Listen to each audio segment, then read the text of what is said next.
Tout ce qui te provoque ne mérite pas une réponse immédiate. Parfois, la réponse la plus puissante, c'est le silence. On nous a souvent appris que se taire, c'est perdre, que répondre vite, c'est se défendre, que garder le silence, c'est être faible. Mais avec le temps, j'ai compris une vérité plus profonde. Tout ne mérite pas ton énergie émotionnelle. Il y a des paroles lancées pour te faire réagir, des messages envoyés pour t'atteindre, des comportements destinés à troubler ta paix. Et si, au lieu de répondre immédiatement, tu choisissais de respirer, de laisser passer la nuit, de te reconnecter à toi? Parce que répondre à chaud, c'est souvent répondre avec la blessure, alors que répondre plus tard, c'est répondre avec la sagesse.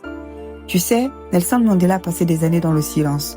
Un silence imposé, oui, mais surtout un silence transformé en force intérieure. Il aurait pu sortir rempli de colère, de vengeance, de cris, mais il a choisi autre chose. La retenue, la hauteur, la paix intérieure. Son silence n'était pas une soumission, c'était une maîtrise. Et c'est ça que beaucoup ne comprennent pas. Se taire n'est pas toujours fuir. Se taire, c'est parfois se protéger.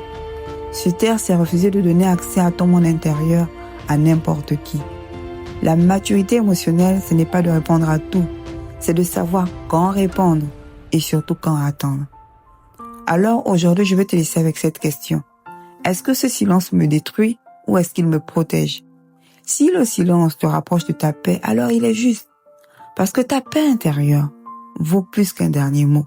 Et parfois, répondre le lendemain est la plus belle preuve de sagesse. Si toi aussi tu apprends à protéger ton calme, écris simplement en commentaire « Je choisis la paix ». Et comme je le dis souvent, on avance ensemble pas à pas et chaque pas compte.